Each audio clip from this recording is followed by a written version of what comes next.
بسم اللہ الرحمن الرحیم۔ ناظرین، بریک پہ جانے سے پہلے ہم بات کر رہے تھے کہ وہ عوامل جس سے کہ بندے کے اندر دل میں تکبر پیدا ہوتا ہے، اور اس میں ایک جو چیز ہے جو کہ بڑی اس پہ ہمیں غور کرنا چاہیے، وہ اللہ کی عبادت ہے۔ اور یہ بڑی بعض دفعہ عقل کے آپ کو منافی بات لگے گی کہ عبادت تو انسان کو اللہ کے قرب میں لے کے جاتی ہے، کیسے ہو سکتا ہے کہ عبادت اللہ سے دور کر دے؟ ہاں، اگر اس میں کبر آ جائے تو سب کچھ ختم ہو جاتا ہے۔ اس پہ بڑی اپنی آنکھ کھلی رکھنی چاہیے اور اللہ کا شکر ادا کرنا چاہیے کہ اگر اللہ نے توفیق کی، اللہ کی توفیق ہے۔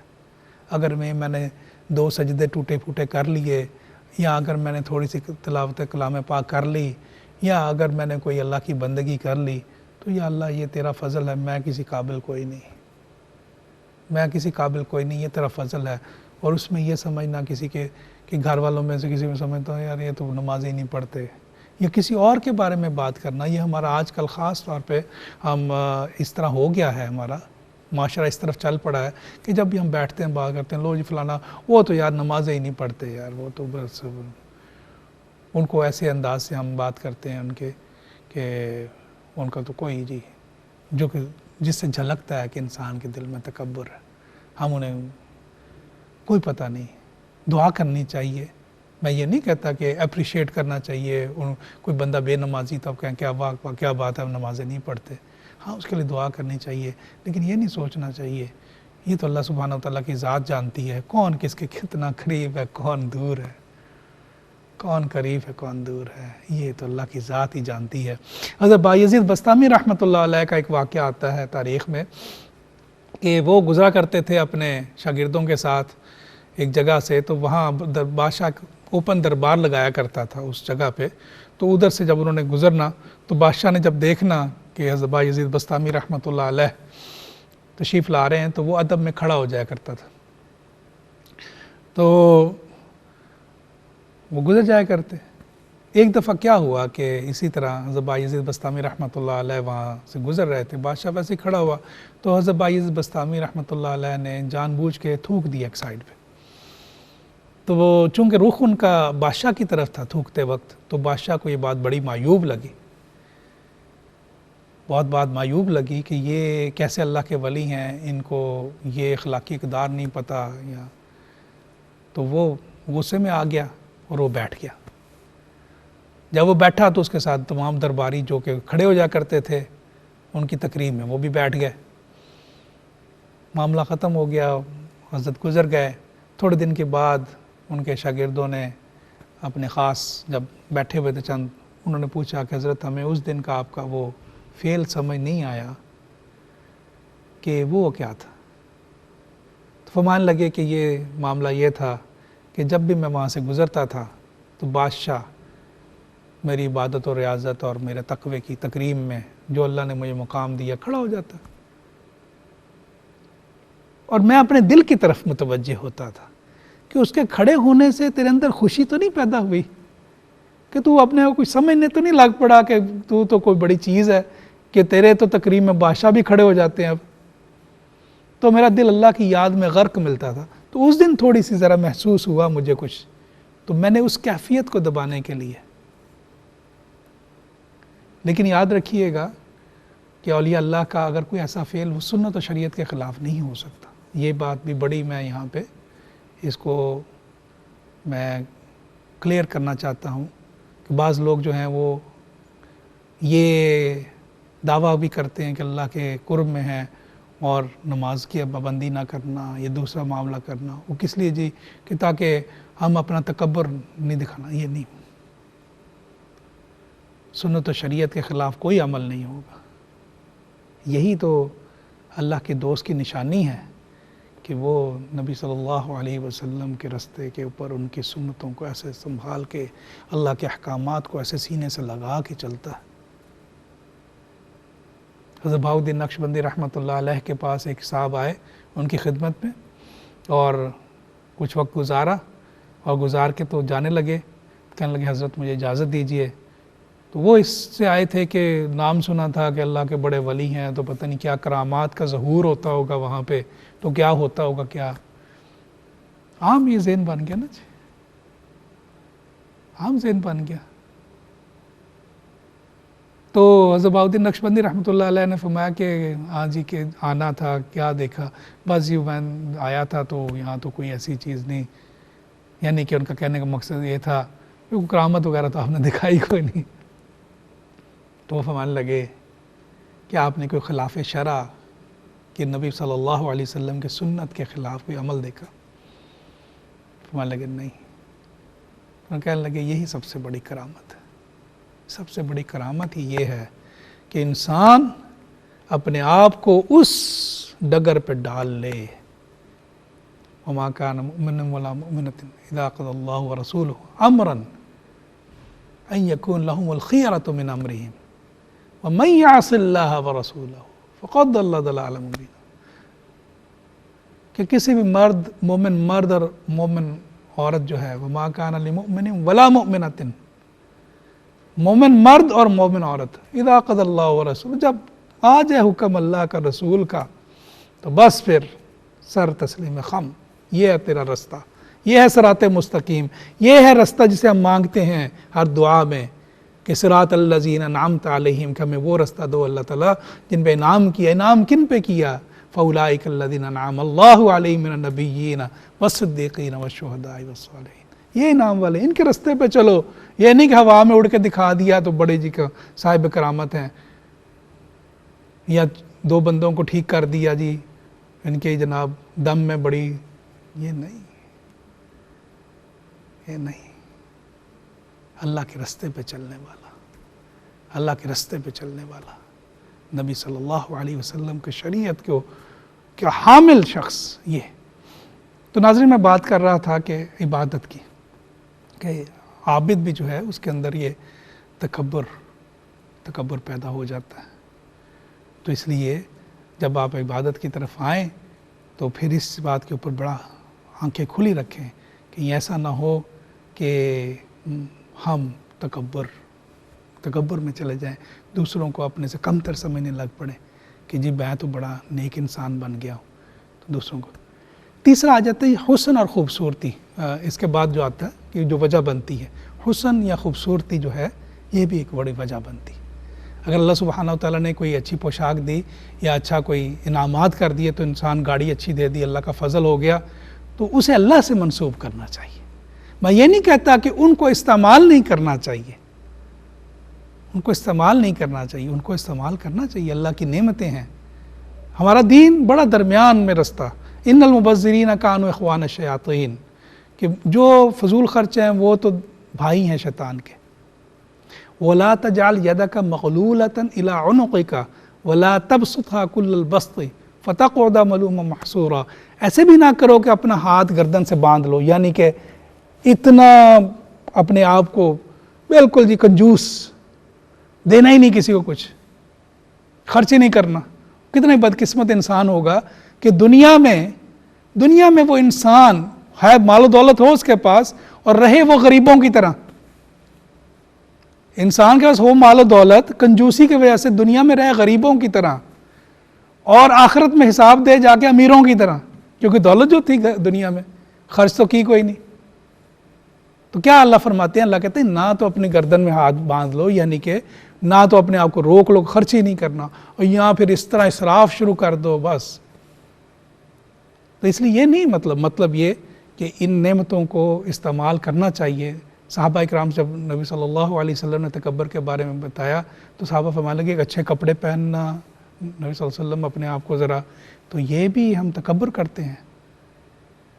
تو نبی صلی اللہ علیہ وسلم فرمانے لگے اللہ جمیل یحب الجمال، اللہ تو خوبصورت ہے، خوبصورتی تو پسند فرماتے ہیں. ہاں خوبصورت بنو، لیکن اس میں تکبر نہ ہو.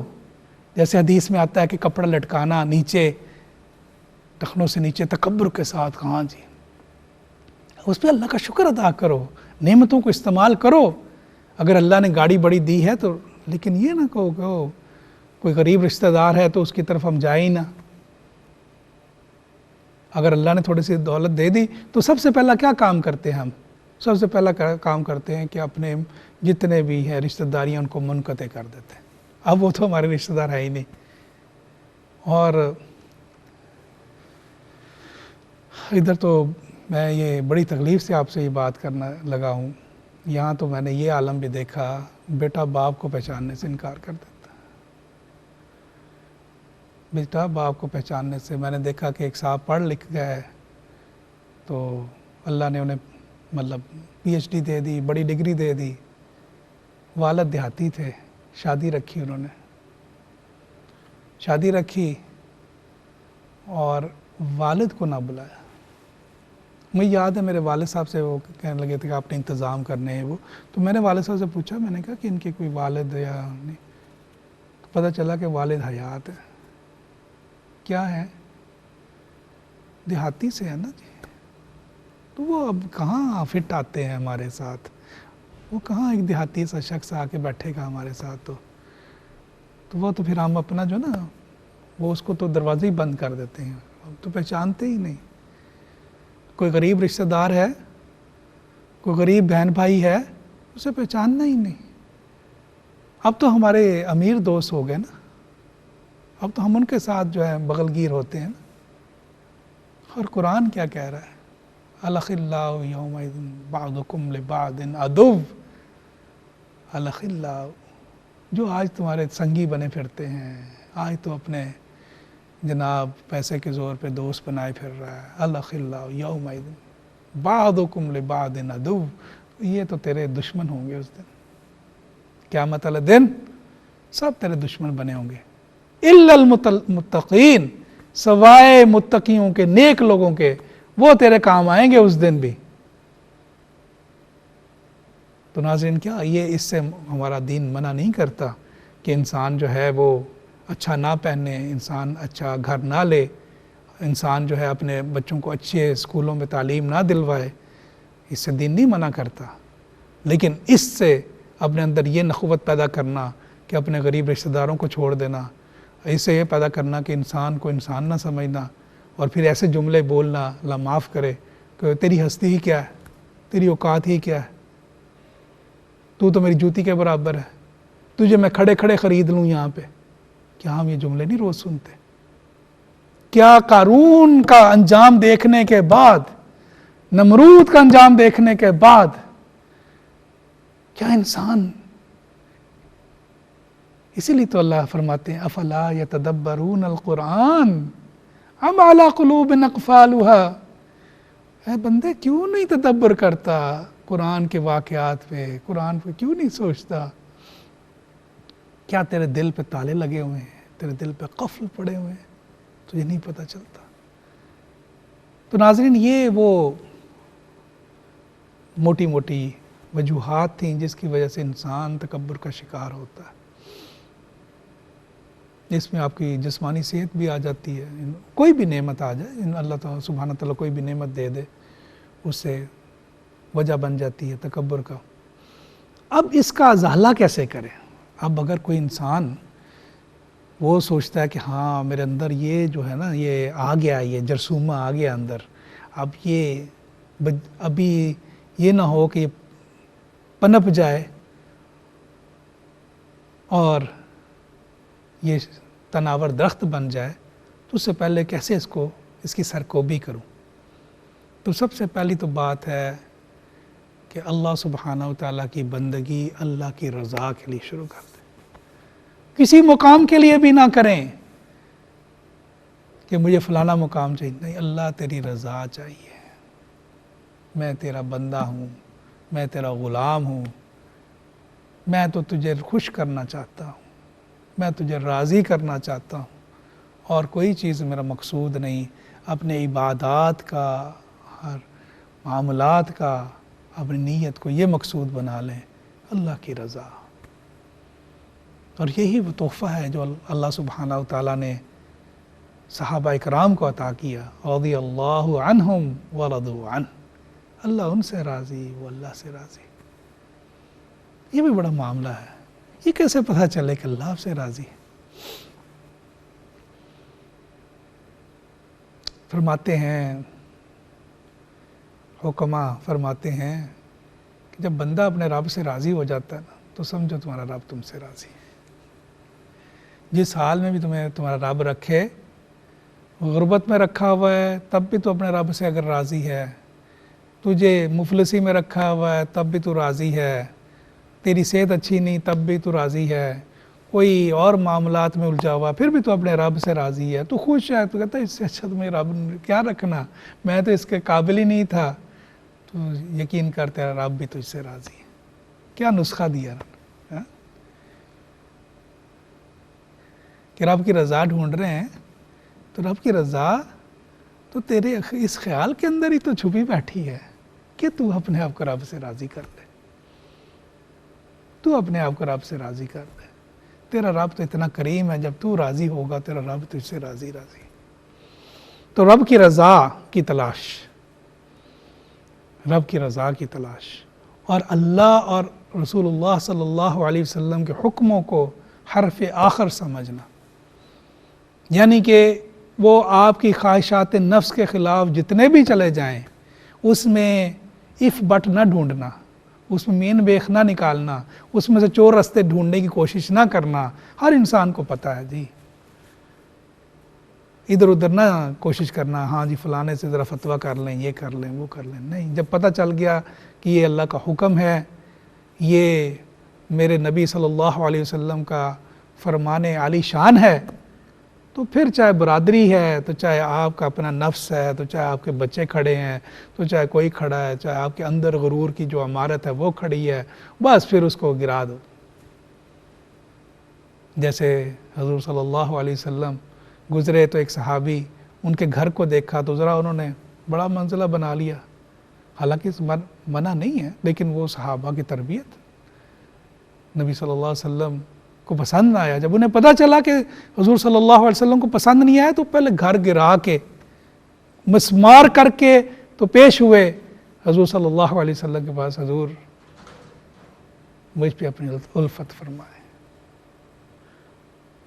ریشم دیا، منع فرمایا کہ ریشم نہیں پہننا، تو ریشم جلا ہی دیا، رسول اللہ صلی اللہ علیہ وسلم فرمایا اپنی بیوی کو دے دینا، تو اس کے لیے تو حلال ہے نا، آپ کے لیے تو منع کیا، تو آپ نے اسے فرمانے لگے نہیں، جس پہ آپ کی نظر خوشی سے نہ پڑی ہو، جو آپ کو پسند نہ رہا ہو، وہ پھر ہماری پسند کا، یعنی کہ اپنی پسند کو اللہ اور رسول اللہ صلی اللہ علیہ وسلم کی پسند کے مطابق کر لینا۔ اور ایک بہت بڑی چیز ناظرین وہ یہ کہ لوگوں میں خوش خلقی کے ساتھ پیش آنا، یعنی کہ جب بھی معاملہ کرنا تو نبی صلی اللہ علیہ وسلم کا خلق سامنے رکھ کے، جیسے ہم کرتے ہیں نا، کاپی کرتے ہیں، جب ایک بچہ جو ہے کامیاب بچہ جو نالائق ہوتا ہے وہ کامیاب بچے کے پیچھے بیٹھے کاپی کر رہا ہوتا ہے، تو کامیابی جو ہے رسول اللہ صلی اللہ علیہ وسلم کے خلق میں، جب آپ کس سے ملیں، کیسے ملتے تھے نبی صلی اللہ علیہ وسلم؟ حدیث میں آتا ہے کہ پوری توجہ سے، یہ نہیں کہ ادھر ہاتھ ملا رہے ہیں اور چہرہ مبارک دوسرے، نہیں، پورا جسم مبارک پورا اس کی طرف متوجہ ہو کے تب اس سے ملتے تھے، اور اس وقت تک ہاتھ نہیں چھوڑتے تھے جب تک اگلا نہ ہاتھ چھوڑے، تواضع ایسے فرماتے تھے، کھڑے ہو جایا کرتے تھے، اپنی چادر مبارک بچھا دیا کرتے تھے، اور دل جوئی ایسی فرماتے تھے کہ وہ ایک بدو آیا انگور لے کے حاضر ہوا کہ یا رسول اللہ صلی اللہ علیہ وسلم آپ کی تحفہ خدمت میں پیش کر رہا ہوں، نبی صلی اللہ علیہ وسلم نے قبول کیا، انگور تناول فرمایا اور پھر تناول کرنے لگے حتیٰ کہ پورا کھا گئے۔ صحابہ اکرام، یہ بڑی غیر معمولی سی چیز تھی، نبی صلی اللہ علیہ وسلم رحمت دو عالم، کبھی بھی انہوں نے تو پہلے بانٹا ہے، بانٹ دیا کرتے تھے، پھر جو آخر میں لیا کرتے تھے۔ یہ کیا ہوا معاملہ آج کیا معاملہ ہو گیا کہ عادت مبارکہ کے مخالف ہو گیا معاملہ؟ تو پوچھنے لگے، وہ چلا گیا، وہ خوش ہوا کہ آج میں نے تحفہ دیا، ایسا قبول کیا میرے نبی نے کہ میرے سامنے ہی سارا تناول، کتنی خوشی! آپ سوچیں ہوتا یہاں پہ کیا ہے، اگلا تحفہ لے کے آتا ہم برانڈ دیکھتے ہیں، اور ہمارے چہرے کے تاثرات ہی اگلا جو ہے وہ پتہ نہیں کس مجبوری سے کس طرح لے کے آیا، تو چہرے کے تاثرات سے ہی صاحب پتہ چل رہا ہوتا ہے کہ آپ اس کے تحفے کو کیا اہمیت دے رہے ہیں۔ اچھا جی ٹھیک ہے جی، رکھ دیں، میرے نبی نے کیا کیا، صحابہ پوچھنے لگے یا رسول اللہ آپ نے تو ہمیں بھی اس میں سے حصہ نہ دیا. تو نبی پاک فرمانے لگے دراصل انگور کھٹے تھے، انگور کھٹے تھے، میں نے اس لیے نہیں تمہیں دیا کہ ایسا نہ ہو کہ تم میں سے کوئی بندہ منہ بنائے کھاتے ہوئے اور اس بندے کا دل ٹوٹ جائے، اس بندے کا دل ٹوٹ جائے کہ میں اتنی محبت سے تحفہ لایا. تو ناظرین، خلق کے اندر ایسا خلق، ملنساری ایسی، عاجزی ایسی، کس سے سیکھیں؟ اِنَّكَ لَعَلَىٰ خُلُقٍ عَظِيمٍ. سامنے ہی تو ہے، کہاں جانے کی ضرورت ہے؟ کہاں جانے کی ضرورت ہے؟ اپنے آپ کو اتنا گرا لیں. میں نے اپنے آپ کو گرا لیا ہے وہاں جہاں گرنے والے سنبھلتے ہیں. اپنے آپ کو ان کے قدموں میں گرا لے. مٹا دے اپنی ہستی کو اگر تجھے مقام چاہیے، مٹا دے اپنی ہستی کو اگر تجھے مقام چاہیے.